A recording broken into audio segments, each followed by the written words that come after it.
Welcome back to the Weekend Warriors Show Recap Podcast. I'm Tyler from the Unemployed Architects. This week I'm going to be talking about my shows this last weekend. Friday night I played at Joe's Pub in Bloomington. Saturday I played at InsideOut in Gilman. And then I picked up a show Sunday at a mead bar in Dwight called Impossible Mead. So, Friday night at Joe's Pub. Lo had been sick for almost over a week at this point, or around exactly a week, I guess. And so she had gotten a doctor's note and been off work even. So she was pretty sick. So ended up and did all the shows that this weekend. I did them solo. And then Friday night, I was like pretty convinced that I was getting sick as well. I don't know if it was something I ate or because I didn't end up and actually get sick, but I felt pretty terrible like 2 hours before the show started, and I like wasn't even sure how I was gonna make it. Maybe it was like I over caffeinated or something like that. It was just a little bit like nauseous feeling and headache, so was not like looking forward to the show at all. I kind of was thinking like, when am I gonna get it? Because obviously Lo and I live together, so just kind of waiting, biding my time, trying to keep a distance, obviously, but, you know, you can't, there's no way around it if you're in the same house. So, anyway, so I was feeling so terrible, didn't know how I was even going to stand to get through the show, and I got to the place, I still was feeling a little, you know, I at least got out the door and, like, got there, but I was not feeling very good, and, so I did, like, the smallest setup I could possibly do. I ended up, and right when I got there, I was bringing stuff to play outside because they have like a nice beer garden patio, but the guy, the newer manager there, was like, hey, we've been having people inside, and I'm guessing that's because they've gotten some noise complaints in the past for the outside shows. And, you know, so I was just going to do like the simplest setup possible. I was planning on pretty much doing that anyway. I was halfway thinking about doing some drums, foot drums, and keeping it simple, but I just, you know, I was feeling so terrible, so I did one speaker, I did my little QSC, and, you know, it was as straightforward as possible, and, like, the first, like, setting up was just rough, like, even just get you know, I had some suitcases, a speaker, and a mixer, guitar, pedal board, wasn't a lot of stuff, and I was, like, tough to. First I moved it to the outside place, then I had to move it all to the inside place. But there wasn't a lot, so I mean, it didn't take long to set up, which was good. And so as I was setting up, I was feeling pretty terrible. And, you know, I did sound check, and like when I was doing my sound check song, I went and grabbed a chair to sit and play, which is something I like almost never do. But I wasn't feeling like I could get through the song, but I had to focus really hard and just like not move too much. But it was the first like 40 minutes was just, you know, pure focus, and like my eyes were closed most of the time. I feel like it sounded like pretty good though, and I had a couple friends come, which was nice. Mike Emmons, good buddy of mine from Pontiac, and he brought somebody, so it was good to have them there early because there wasn't a lot inside at that point. But so, and I was pretty much doing requests for him.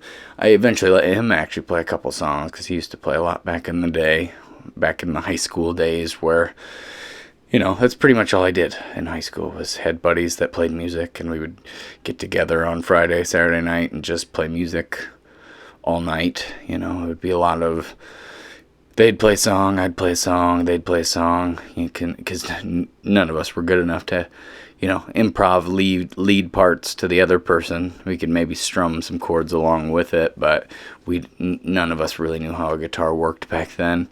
You know, and it's always still a puzzle how it works, but I have a better grasp on, you know, simple things now. But anyway, so it was cool to get him up there and, you know, play some of those old songs that he used to play, and, you know, kind of brought me back to that kind of place. And then I was playing some songs by his request that were from kind of that time period as well.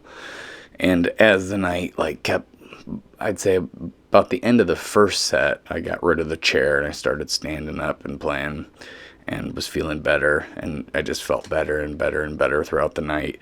And then it was cool. A wedding party. It wasn't really a wedding party. It was just a group of people that I'm playing at their wedding, and it was like their whole family came out to watch and support. So, and that wedding's like next year, but they saw I was playing kind of close to where they live, and ended up, and they were like an awesome audience. They were paying attention, clapping, and they were just trying to support me probably, since I am playing at their wedding, but I didn't know that right at first, I wouldn't say. So, it was cool. It was cool to have a table like that come in and kind of enjoy what I was doing. And then it was cool to find out that it was actually people that, like what I do already. So, and that, I'm playing at their big event next year. So it was ultimately just it started terribly and ended being like a lot of fun. I had a really good time that night. So then the next night I was at Gilman, or InsideOut in Gilman, and it's like a wine bar, and wasn't very busy, unfortunately. Like, I felt good, like I wasn't feeling sick at all, and after the night before, I was like, this is probably going to be a fun show. So I didn't do foot drums here. It was a specific show that asked, me just to play acoustic. And I always like doing that anyway, but, less pay, obviously. But the first time I played there, I did the foot drums, and that may have been like, a little much for that tiny place. But they had a big band the night before, and there was like some events in the area. I think there was like a festival or something that was going on that weekend, and it ended up in total, crowd was 8 people, and 2 of those didn't stay very long. So most of the night I was playing to 6 people, which, is fine. But, and I was glad I actually pulled 4 of them. So, those were people that knew me and had seen me before, and they came like specifically for me. So it made me seem like, at least I had, as far as percentages go, it was like 50% of the people that were there were people I brought. So that was definitely good. And then, I don't know, it was only a 2-hour set, and it was all acoustic, and they have like a little sound setup that's pretty nice there, and super quick setup, and because I didn't even have to bring speakers or mixer, so it was real easy setup. And then just kind of play some music, and I think like I sounded pretty good. I don't think it was anything amazing necessarily, but I'd been using this carbon copy delay recently for my like pedals, and I feel like it's really kind of improved the quality. Like, it makes my solo set sound a lot like fuller, I guess. It really adds some depth to what I'm doing, some epicness if I push it a little harder for some of my originals. And I felt like I was getting some real cool guitar tones that night in general. So that was all I had booked. And then Sunday, I got a call from a couple friends of mine, the Tabs, and they were like, hey, we were supposed to play today, and 2 of the people can't make it, and the main singer doesn't play an instrument, so she couldn't do the show solo. So they called me probably 5 times before it was like noon, and I didn't get back till pretty late on Saturday night. It was like real stormy out. I stayed after and hung out with the table that came specifically to see me, and the lady who kind of runs the place, just kind of talking and catching up with everybody. And then by the time I got on the road, it was like really storming out.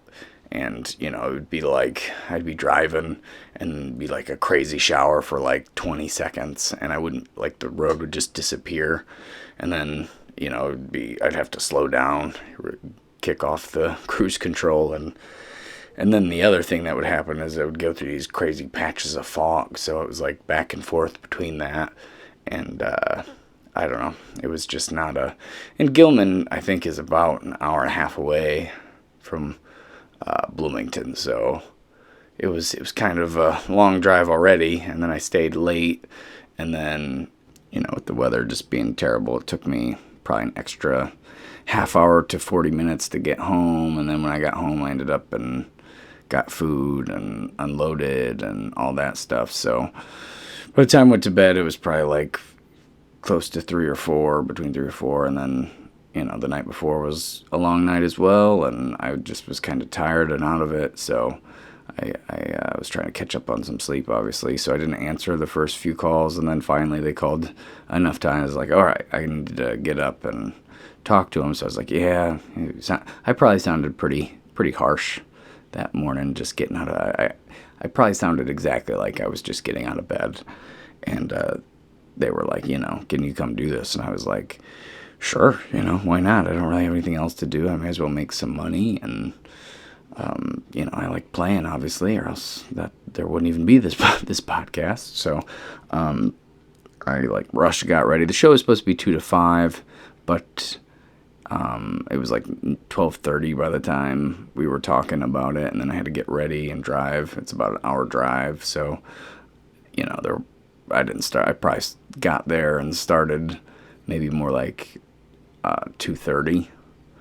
And there was a big event going on in Dwight. It was called Harvest Days, which I've played the actual event a couple times, but this wasn't really connected to Harvest Days. But the carnival for Harvest Days was right out front, but it started raining a lot and really drove everybody away. So it was another night of playing for a very small amount of people. But the people that worked there were super nice, and they lots of compliments and stuff. So that first set was, I was just waking up. Usually my routine for playing a show is a lot longer and more elaborate. So I just, took a bunch of caffeine, ate a very little amount, and just tried to wake myself up. Took some Alpha Brain and some lion's mane to kind of get me out of my morning fog. But that, even though it wasn't the AM, I still had the AM voice for that first set. And I should have probably warmed up a lot more on the ride there, but, what can you do? I didn't really. I was just focused on getting enough fluid, so I was drinking a bunch of water and Gatorade and stuff like that to try to hydrate my voice so that it would work. I just know that it was there were a couple of spots in it that, and I tried to hit a note and it was just a rough spot. So had to kind of work myself out of that and play kind of easy songs for the first set. But I think it sounded really good in that little bar.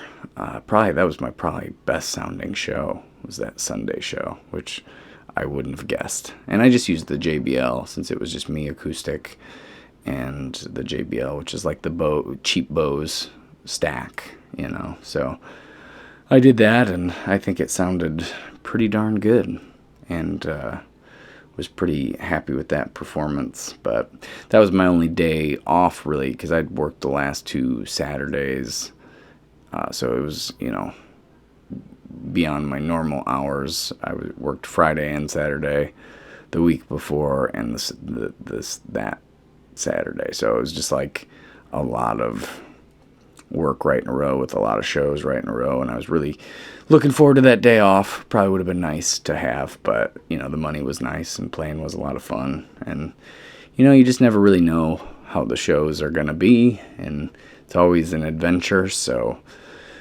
and anytime I get an opportunity, I just let's roll the dice, let's see what happens. And sometimes it pans out great, sometimes it's just okay, and obviously sometimes it's pretty terrible. But this was really fun on the performing side, and like I said, I think the bar really liked me, so I'll probably end up back there hopefully at some point.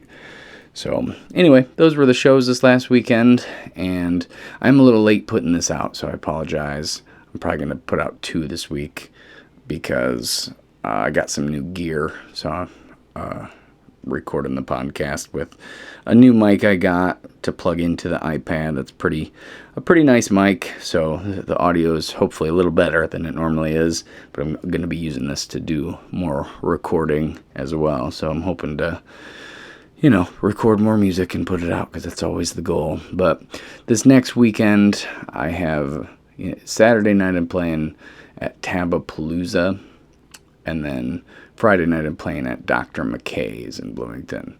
So that'll be what I'm kind of talking about next weekend. That's all I have. So Tabapalooza is always a lot of fun. So I'm pretty excited for that. It's like outside and festival, and get to play all of my originals, and if the weather's good, it's a lot of good people to watch as well that play before. We're like the last band, so I don't know if that's good or bad, but I think we're supposed to be like the main group, but a little late for that crowd, so I don't know. We'll see how that goes.